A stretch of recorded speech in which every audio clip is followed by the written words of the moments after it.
welcome back to my channel. If you're new here, I am Teacher Yan.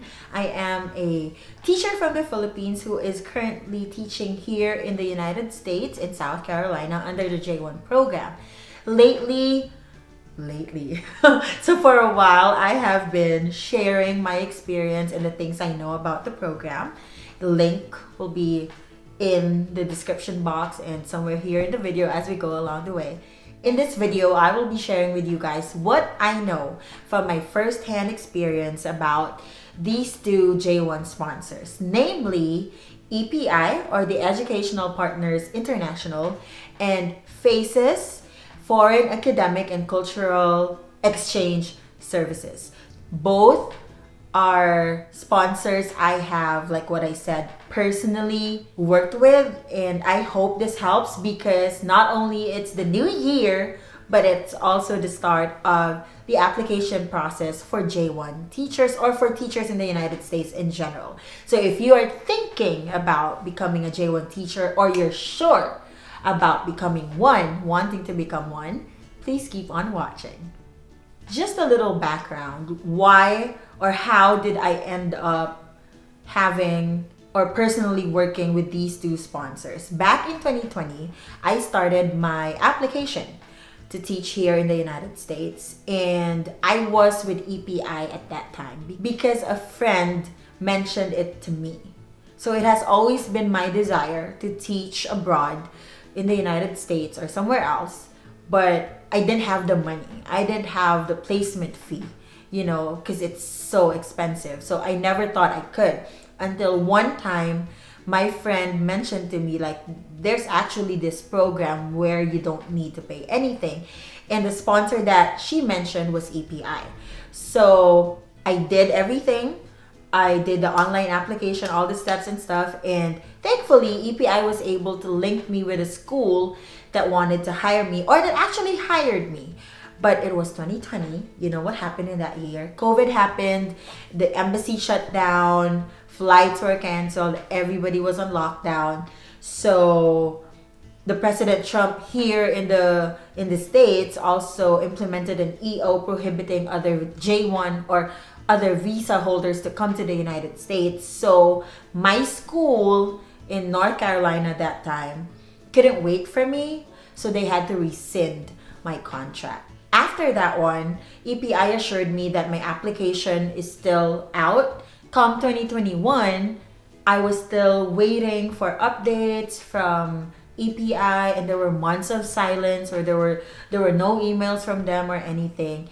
That's when my friend advised me to push through with my application with FACES, because I somehow started with it, but I chose not to push through because I focused on EPI because I was already like doing interviews and stuff. But when she said that, it made sense to me because basically I'm not going to lose anything if I do that. So I did. They reached out to me that the school wanted to hire me, and the rest is history. But this video is not going to focus on that one. I will try to give you like a bird's eye view of what's the difference between FACES and EPI to help you decide or which sponsor you would want to go with as you go here in the United States to teach under the J1 program. So let's start. EPI is a way bigger, how do you call it? Like, it's way bigger than FACES. EPI caters to 4 states. So they place teachers all throughout these 4 states: North Carolina, South Carolina, Virginia, and Florida. So if you're thinking of teaching in any of these 4 states and you don't want to settle for just one state, EPI is for you. FACES, on the other hand, focuses on South Carolina. So they do not place teachers anywhere else or anywhere outside South Carolina. So that's one main difference. So if you're thinking of, oh, I have friends in Virginia, I have friends in Florida, I think I'd be better off in Florida, then EPI is for you. If you don't mind being placed just within South Carolina, then FACES can also be your option. Now let's go to the subject areas that they hire teachers for. Both FACES and EPI hire teachers teaching the core subjects English, math, science, social studies, and I also know a couple of physical education teachers hired by them, and of course your SPED teachers. So both of them cater to all those teachers. There, another contrast between the two would be their application process. Personally, I feel like the EPI application process is more tedious than FACES, because with FACES, all you need to go through, basically, this is just a general or a bird's eye view of their process. You have like, of course, both start with the online application. With FACES, after the online application, once they've evaluated your documents and seen that you are qualified to teach in the United States, you will go to a preliminary interview with one of the FACES staff. So basically, that staff is just gonna confirm, affirm, clarify any information, documents you've submitted with you, like the number of your years of experience in teaching, if you have a driver's license, how long have you been driving, if you have relatives in the States, those basic questions. And then after that, the staff will tell you to wait for the link or the set of questions that they will be sending so that you can make your video resume. So your video resume is basically the meat of your application for FACES, because it is what they send out to school districts. Like in my case, I had no interview. I was just told by FACES that, hey, this school, Dillon High School, wants to hire you. So I did a research on the school, the community, and everything, and I felt at home and at ease with what I knew and found out, so I said yes to it. So after the video resume, again, you just wait for either job offers or interviews and then process everything that you need from there. Visa, resignation, and everything. Whereas for EPI, they have, if I'm not mistaken, this is based on my experience, you can confirm this with newer teachers because I had my interview with EPI in 2020, as I've said earlier. So you have 2 interviews with EPI staffs. So the first interview is basically like what FACES did as well, like confirm, affirm, or clarify information and details you've put in. The second interview is more like a preparation for your interview with schools because it deals more with your repertoire, with your experience as a teacher, with your content knowledge, with your classroom management stuff. So that's the second one.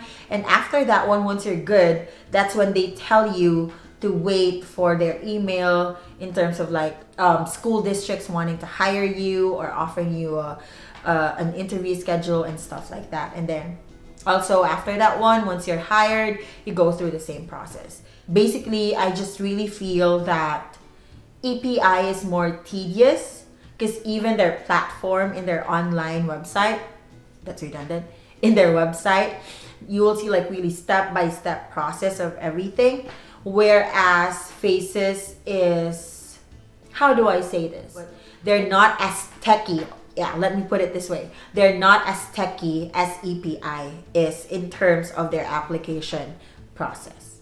The next thing I want to talk about these 2 sponsors is the application fee. Both of them do not require any application fee from you. As I've also stated in my previous videos, these sponsors right here, FACES and EPI, are not agencies. So you don't call them your agency. When you go to your visa interview and they ask you, your agency, what is your agency? If you're with FACES or EPI, you say, I don't have an agency, I have a sponsor. Because sometimes they ask you like, how much did you pay your agency, blah, blah, blah, blah, blah, blah. So if you're with EPI or FACES, make sure that you say that I do not have an agency, I have my sponsors and I did not pay them anything, because we do not pay them anything at all. The last 2 things I want to share, I think is, for me, a big factor because it involves finances, it involves money. One of the documents that you will be uploading is your bank statement, right? And EPI requires at least $2,000 because when you get here, they will loan you an additional $2,000, which will be deducted from your salary for the first year of your teaching, monthly without any interest. Okay? For faces, they do require a higher amount because they do not offer any loans or whatsoever once you get here. They require that you have at least $5,000 in your account prior to flying here. But technically, to be honest, I did not have that amount when I left. The bank statements I showed them did not reflect that amount as well, and it didn't hinder me. The only reason why they require that amount is they want to make sure that you have enough money to help you settle on your first 2-3 months here in the United States, especially while waiting for your salary to come in. I mean, don't get me wrong, don't be alarmed. Salaries come, like for my case, I was right away paid. I started August, I was paid for August. So it's not like our system in the Philippines or in DepEd that you needed or we need to wait for like 2-3 months or even more to be paid. Here, that's not the case. But what I'm trying to say is that these sponsors want to make sure that you have enough money for your apartment, for your car if you want to purchase one right away, for your necessities, your groceries, your everything that you need, basically, your needs once you get here. That's why they require a specific amount. But again, based on my experience, although faces requires what sounds to be a lot, they're not really like, oh, you don't have $5,000 so we can't fly you here, or we can't hire you because you don't have enough money, or you don't have this amount in your bank account. Not really like that. It's more of for you. Because once you get here, especially if you do not have family members here and you're basically on your own, they don't, as far as I know, they don't lend you money. So you might be in a difficult situation if you come here financially unprepared. And lastly, this is also for me a factor to really consider: airfare. So they pay, both of these sponsors pay for our plane tickets from our home country to the United States.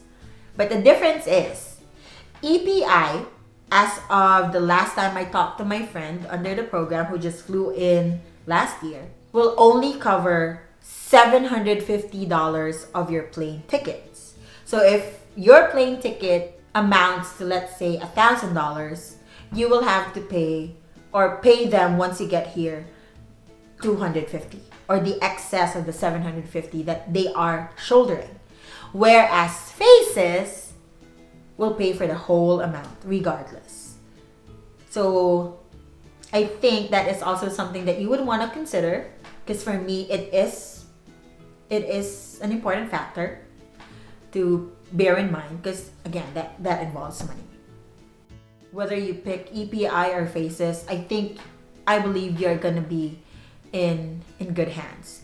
For me, I ended up choosing faces because, as I said, there was a wait time in EPI where they were very silent, and faces linked me to a school that gave me a job offer. And that time, I felt like that was it for me.